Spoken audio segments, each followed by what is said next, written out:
माझ्या 80 वर्षाच्या म्हाताऱ्याचं माझी बायको काहीच ऐकत नव्हती. माझं म्हातारं खूप चिडायचं आणि म्हणायचं की थांब, तुझी एका दिवशी चांगलीच जिरवतो. मग चांगली संधी साधून माझ्या 80 वर्षाच्या म्हाताऱ्याने त्यांच्या सुनेची चांगलीच जिरवली. ते पाहून तर माझ्या पायाखालची जमीनच सरकली. मला तर खूप मोठा धक्काच बसला. खूपच विचित्र होतं ते. तात्या, सोडा मला तात्या. माझं नाव राजू आहे. मी एका छोट्याशा खेड्यागावात राहतो. घरी चांगली 35 एकर पाण्याखालची शेती असल्यामुळे मला बाहेर काम करण्याची गरज नव्हती, म्हणून मी शेतीच करायचो. मी लहान होतो तेव्हा माझे वडील गावचे सरपंच असायचे. त्यांचा गावात खूपच दरारा असायचा. त्यांनी दिलेला शब्द गावात कोणीच खाली पडू देत नव्हतं. नंतर काही काळानंतर काही विरोधी लोकांनी त्यांच्यापासून त्यांचे हे पद हिरावून घेतलं. उगीच भांडणे नको म्हणून माझ्या वडिलांनी त्यांच्याकडे एवढे लक्ष देखील दिले नाही. पण तसे माझे वडील खूपच रागीट आहेत. त्यांच्या डोक्यात एखादी गोष्ट बसली की ते केल्याशिवाय मागे फिरत नव्हते. आता म्हातारे झाल्यामुळे ते जागेवरच असतात, पण तरी सुद्धा त्यांचा राग आणि दरारा कमी झालेला नाही. 1 वर्षापूर्वी गावातलीच एक सुंदर गोरीपान तुकतुकीत मुलगी त्यांनी माझ्यासाठी पाहिली आणि तिच्याबरोबर माझे लग्न लावून दिले. माझी बायको सुमन खूप सुंदर आहे. मी 10वीला असताना माझे वडील म्हणायचे की राजू बाळा, तुला हिराच आणून देतो, आणि शेवटी त्यांनी बायको रूपी सुंदर हिरा मला आणून दिला होता. माझी बायको सुमन मला खूपच आवडते.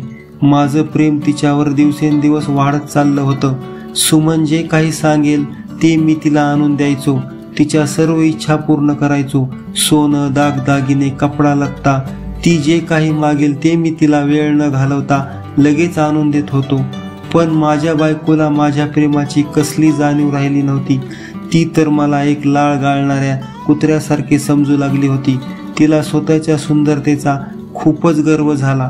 35 एकर शेती असून देखील मी तिला कधीही शेतात पाठवत नव्हतो आणि घरच्या कामालाही एक कामवाली बाई ठेवलेली होती. तरी देखील माझी बायको एखादं जनावर लोळल्यासारखं दिवसभर पलंगावर झोपून राहायची. पलंगावरच जेवण करायची. मला तर वाटत होतं की काही दिवस मी असंच तिच्यावर अति प्रेम करू लागलो तर टॉयलेटला देखील तिला मलाच उचलून न्यावे लागेल, असा मनात विचार करून मी मनालाच मोठमोठ्याने हसत होतो. बायकोसमोर माझ्या शेपूट हलव्या स्वभावामुळे आमच्या घरातील कामवाली देखील माझ्यावर खदखदून हसायची. तिचं हसलेलं तोंड पाहून देखील मी नाही पाहिल्यासारखं करायचो. माझी इज्जत मीच डोळे झाकून सांभाळत होतो. मी तर डोळे झाकून दूध पिणाऱ्या मांजरासारखाच वागत होतो. जेव्हा माझी बायको नवीन लग्न होऊन आली होती तेव्हा ती माझ्या वडिलांच्या खूप पुढे पुढे करायची. त्यांना वेळेवर जेवण द्यायची. रोज रात्री आणि सकाळी माझी बायको माझ्या वडिलांचे हातपाय चेपून द्यायची. पण हळूहळू तिने माझ्या वडिलांकडे लक्ष देण्याचे कमी केले होते. वडील जाग्यावरच पडून असल्यामुळे ते मला मोठमोठ्याने काहीतरी बोलायचे. त्यांचाही रागाचा पारा वाढत जात होता. आता तर माझी बायको माझ्या वडिलांना वेळेवर जेवण देखील देत नव्हती. म्हणून माझे वडील सारखं म्हणायचे की तू खूप मातळी आहेस, थांब तुझी जिरवतोच. प्रत्येक वेळेस माझे वडील त्यांच्या सुनेला थांब तुझी जिरवतोच असे बोलायचे आणि माझ्या बायकोला वाटायचं की काय करणार हे म्हातारं, म्हणून ती नाकतोंड वाकडे करून निघून जायची. माझे वडील 80 वर्षाचे होते, पण त्यांना राग खूपच येत होता. प्रत्येक दिवशी माझे वडील माझ्या बायकोचा तोरा पाहायचे आणि डोळे वाटारून म्हणायचे की थांब तुझी एके दिवशी चांगलीच जिरवतो. पण त्यांच्या बोलण्याचा माझ्या बायकोवर काहीच परिणाम होत नव्हता. तिचा स्वभाव तर दिवसेंदिवस बिघडत चालला होता. ती तर आता कोणाचाच मानपान राखत नव्हती. सासर आणि माहेर दोन्ही गावात असल्यामुळे तिला तिच्या नातेवाईकांचं पाठबळ आहे असे वाटायचे. एक दिवस असा उजाडला की मी सकाळी झोपेतून उठलो आणि पाहिले तर माझ्या समोर एक 16 वर्षाची तरुण चुणचुणीत अतिशय सुंदर देखणी गोरीपान मुलगी उभा होती. मी तिला विचारले की तू कोण आहेस आणि आमच्या घरामध्ये काय करत आहेस? त्यावर तिने उत्तर दिले की माझं नाव मनीषा आहे, मी तुमची बायको आहे. तिचं असं बोलणं ऐकून तर मला धक्काच बसला.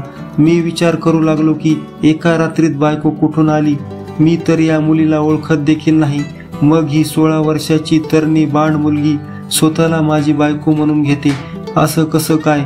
2-3 दिवस ती आमच्याच घरी काम करायची, माझी सर्व सेवा करायची. हळूहळू मला मनीषाविषयी आकर्षण होऊ लागलं. 16 वर्षाची सडपातळ मुलगी कोणाला आवडणार नाही, आणि तीही स्वतः आपण होऊन माझ्या जवळ आली आहे. मी तर खूपच खुश झालो. मग नवरा बायको जे काही करतात ते देखील मी तिच्याबरोबर रात्री मनसोक्त करू लागलो. माझे तर असे झाले होते की केवळ तोंडच नाही तर मी पूर्ण अमृतात न्हाऊन निघालो होतो. माझे वडील देखील यावर काहीच बोलत नव्हते, कारण नवीन आलेली माझी बायको त्यांचा खूपच मानपान करायची, त्यांना वेळेवर जेवण द्यायची. मग घरात एक स्त्री असल्यामुळे माझ्या पहिल्या बायकोला नाईलाजाने शेतामध्ये पाठवण्याची वेळ आली. आता माझी पहिली बायको सुमन दररोज शेतामध्ये जाऊन भरपूर काम करत होती. कितीही कंटाळा आला तरी तिला आता शेतामध्ये काम करावंच लागणार होतं. माझ्या पहिल्या बायको सुमनने खूप विरोध करून देखील मनीषा माझ्या जवळच राहिली. शेवटी सुमनचा नाईलाज झाला होता. दररोज रात्री माझ्या पहिल्या बायकोला माझ्या रूममधून वेगवेगळी आवाज येत होती, म्हणून ती कानात कापूस घालूनच झोपायची. माझ्या रूममधून आवाज येणं साहजिकच होतं, कारण माझी दुसरी बायको खूपच तरुण व चोपडी होती. सुमन शेताकडे जात असल्यामुळे मी घराजवळच एक दुधाचे व तुपाचे व्यवसायाचे दुकान सुरू केले होते. असंच चालू असताना वर्षभराने माझी आई माझ्या मोठ्या भावाकडून माझ्याकडे काही दिवस राहण्यासाठी आली. माझ्याकडे माझे वडील राहत होते व माझ्या मोठ्या भावाकडे माझी आई राहायला असायची. आई तिच्या दुसऱ्या सुनेला पाहण्यासाठीच माझ्याकडे आली होती. जेव्हा माझ्या आईने मनीषाला पाहिले ती देखील खुश झाली. सुमन तर आता दिवसभर कामातच असायची, तिला एक दिवसाची देखील सुट्टी भेटत नव्हती. माझी आई आयुष्यभर माझ्या वडिलांबरोबर राहत असल्यामुळे माझ्या आईला माझ्या वडिलांचं सर्व काही माहीत होतं, म्हणून तिने काही दिवसातच ओळखलं की या दुसऱ्या बायकोचं प्रकरण जे काही आहे ते माझ्या वडिलांचं कारस्थान आहे. माझ्या आईने मला याबद्दल सर्व काही सांगितलं. शेजारच्या गावातील पाटलांची मुलगी मनीषा त्यांनी माझ्या वडिलांच्या एका शब्दावर सून म्हणून दिली होती. माझ्या वडिलांचा एवढा मोठा दरारा मला आज माहीत झाला होता. प्रत्यक्ष मी हा अनुभवला होता. मी तर माझ्या 80 वर्षाच्या जाग्यावर असलेल्या वडिलांना हात जोडले. वारे म्हातारा, माझ्या बापाने शब्द खरा करून दाखवला होता. त्यांनी तर आपल्या सुनेची चांगलीच जिरवली होती. माझे वडील माझ्या बायको सुमनची अशा पद्धतीने मस्ती जिरवतील हे मला कधीच माहीत नव्हतं. माझी तर राजा महाराजासारखी चंगळच चालली होती. जेवताना तर रांगोळी, पाटासमोर लावलेला दिवा प्रत्येक वेळेस असायचा. माझ्या दोन्ही बायका मी जेवण करताना मला हवा घालायच्या. जेवताना माझे ताट चौरंगावर ठेवलेले, बाजूने फुलांच्या रांगोळी काढलेल्या, एवढा थाट माझा होऊ लागला होता. जमिनीवरच मी स्वर्गाचे सुख अनुभवत होतो. ते फक्त माझ्या म्हाताऱ्यामुळेच.